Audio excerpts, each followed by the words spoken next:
Hey everyone, welcome back to my channel. If you're returning, if you're new, welcome for the first time. Today I'm going to be answering a question, and the question is, why does mainstream religion feel so empty and fake? Well, I think it's for a few reasons. I think the first reason is because mainstream religion is pretty much rooted in this sense of separation between you and God, and then like the religion is acting as this mediator that comes in and conveniently gives you the solution to the problem that it invented. You see, that's like actually what's going on.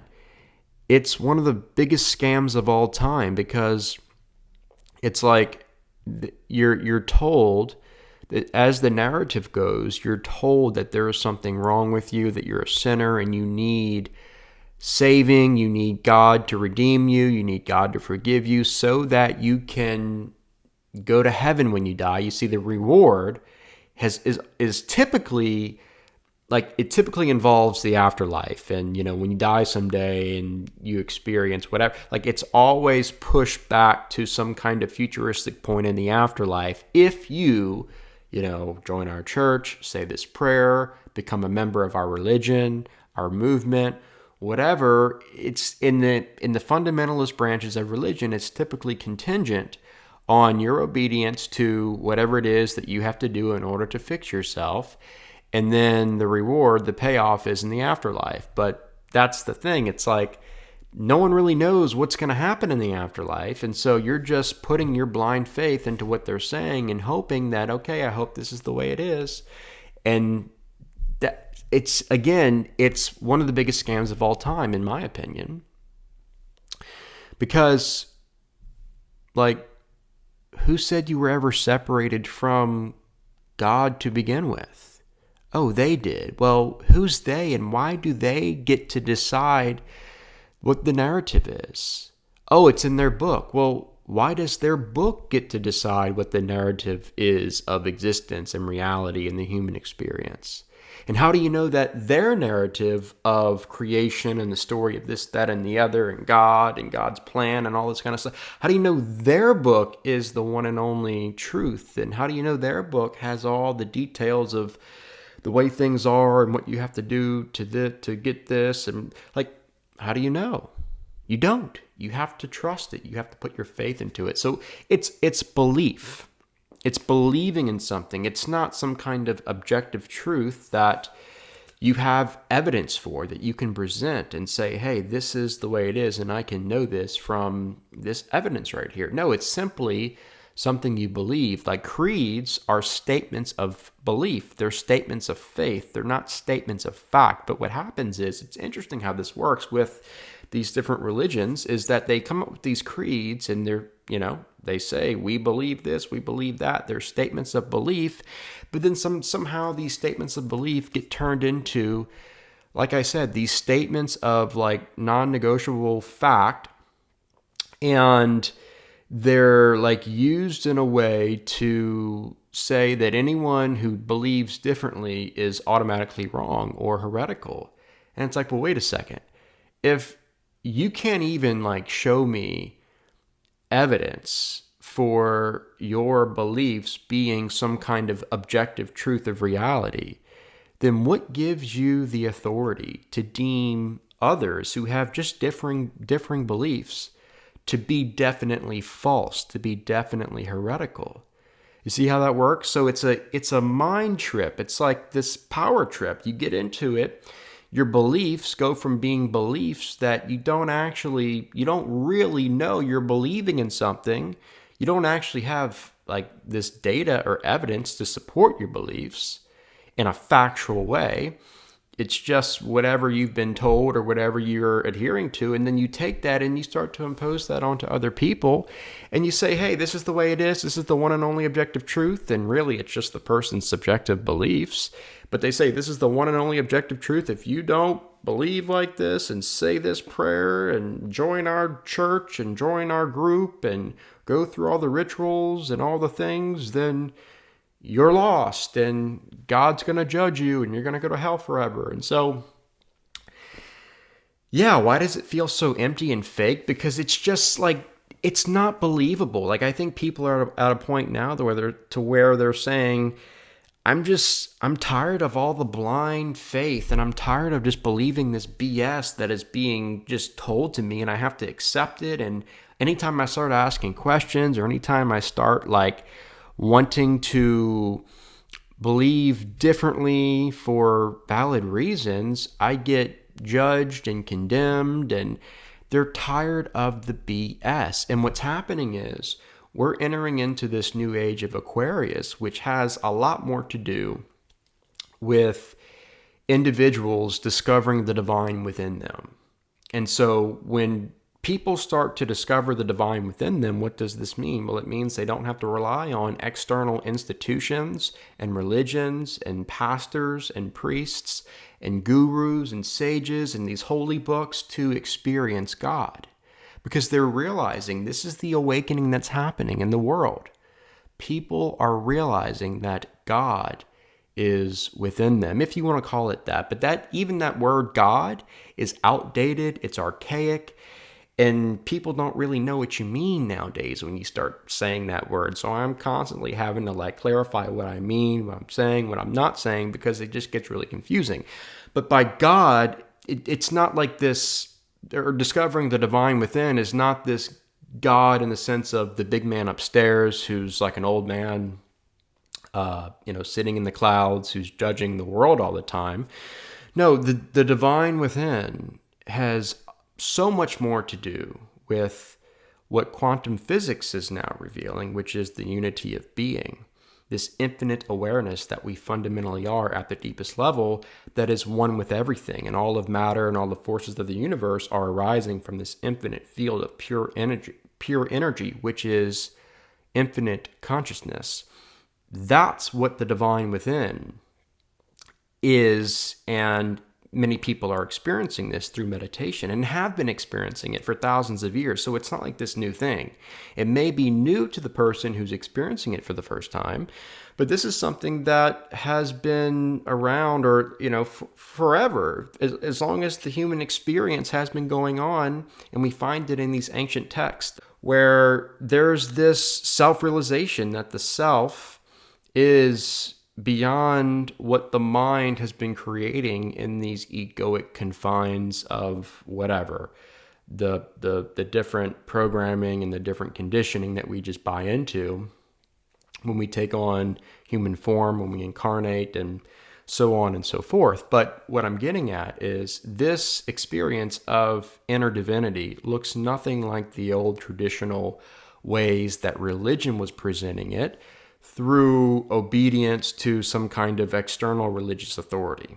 And there's no external mediator that says you can only experience God through this book, through this doctrine, through this religion, through coming to church, through whatever. No. In this new age that we're now in the early stages of, we're realizing, we're awakening that whatever the divine is, which ultimately what I just attempted to describe is ineffable. It's the finger pointing to the moon, as they say in Zen Buddhism. So we have all these different words and concepts and names, but ultimately they all fall short because the finite mind cannot fully grasp that which is infinite in its direct experience. That's the other thing about the inner divinity. And like, you see, when you start to discover that the divine is within you and that who you really are is so much more than what you've been led to believe. And I'm not talking about in an egoic sense. I'm not talking about in a separate self sense. I'm talking about at the deepest fundamental level of your being, which is awareness, infinite awareness. I'm talking about that. And then realizing that you are an expression of the divine. We are all unique expressions of the divine.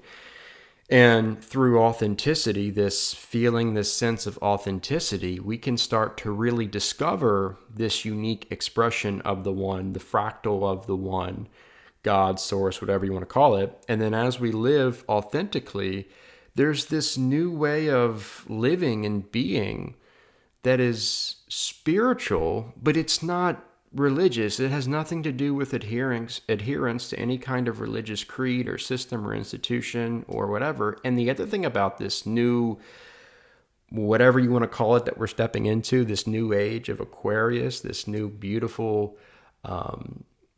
new earth, as some have called it, this unity of being.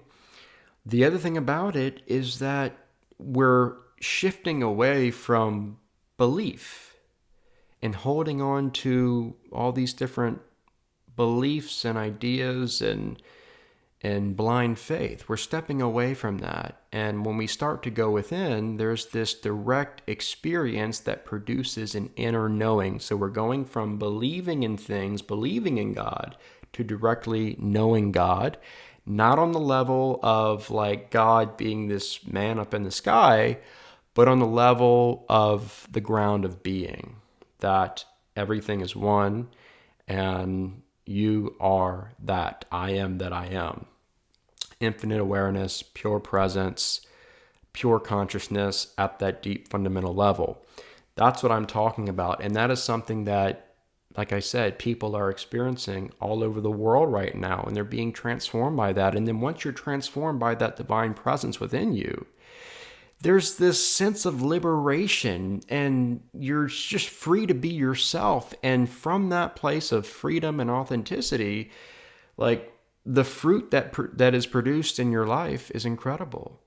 And you realize that the love and the joy and the peace and the fulfillment and all these things that you've been searching and seeking for is what you are. They're innate to your being. And the more you be who you really are, your divine self, and you really like allow your authentic self to shine through that, like, there's nothing to go back to. Why would you want to go back to some kind of institutionalized system full of rituals and rules and doctrines and dogmas, and it's all about how, you're a sinner, or you're not enough, or you're lost and you need to do all these things, or you need to believe in this, and specifically this particular doctrine if you really want to be saved, and you have to do it this way and go through the motions and this ritual and that, and if you confess it this way, then you have to say this word if you really want to experience it. And did you really believe in your heart? Did you really, really believe deep down in your heart? And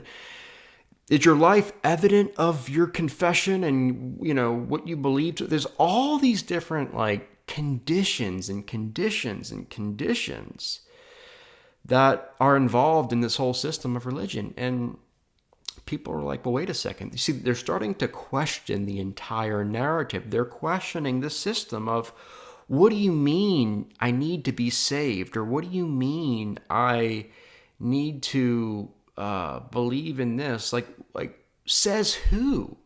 See, that's the key. And this is another part of like inner divinity and this age of Aquarius, of realizing that you have this intuitive heart and you can be guided by this, is the more you trust in that, the more questions will start to arise. And in questioning and curiosity, it will lead you to higher states of awareness. You'll experience this expansion of consciousness, and things will just start to make sense at these deeper levels. And that's what happens when you start asking questions. But if you're not asking questions, or maybe you're in a system, a lot of these different religious fundamentalist systems, they don't really allow you to ask questions, or they frown upon questions, or you're only allowed to ask certain questions. And so maybe that's the case. I don't know. But if that's the case and you're like, your questions are being suppressed, then you're not going to grow. You're not going to evolve. You're not going to transcend. And you're just going to stay at the level that they want you to be at, so that you can continue to be controlled, because that's really what it is.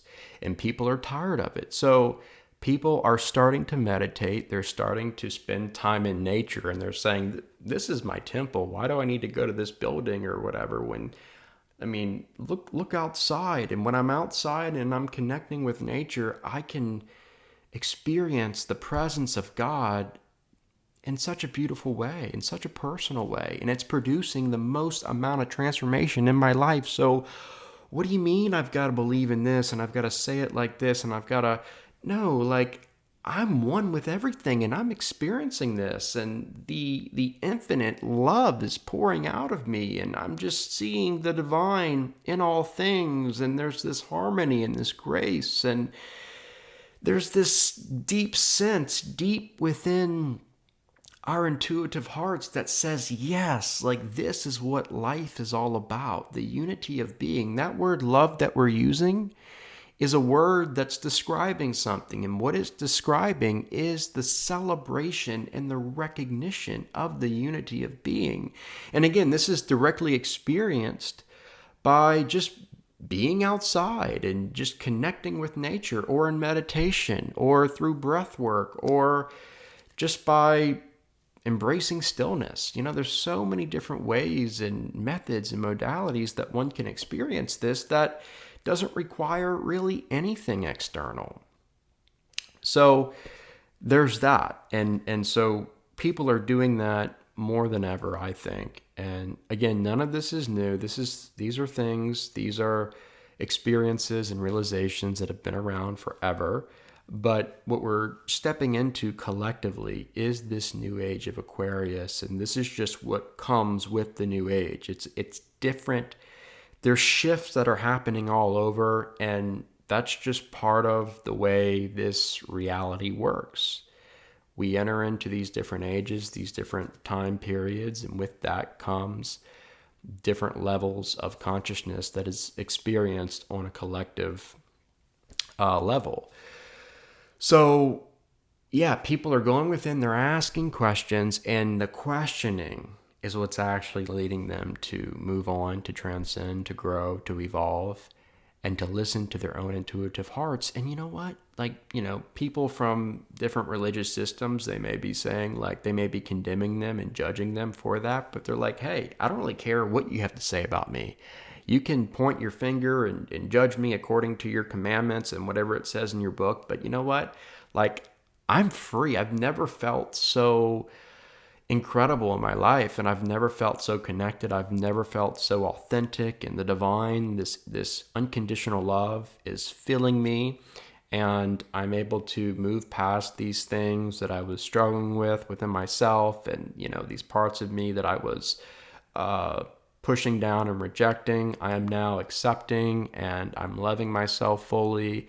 I'm expressing self-compassion, and I'm experiencing inner healing, and I'm doing shadow work, and I'm starting to live from the wholeness of my being.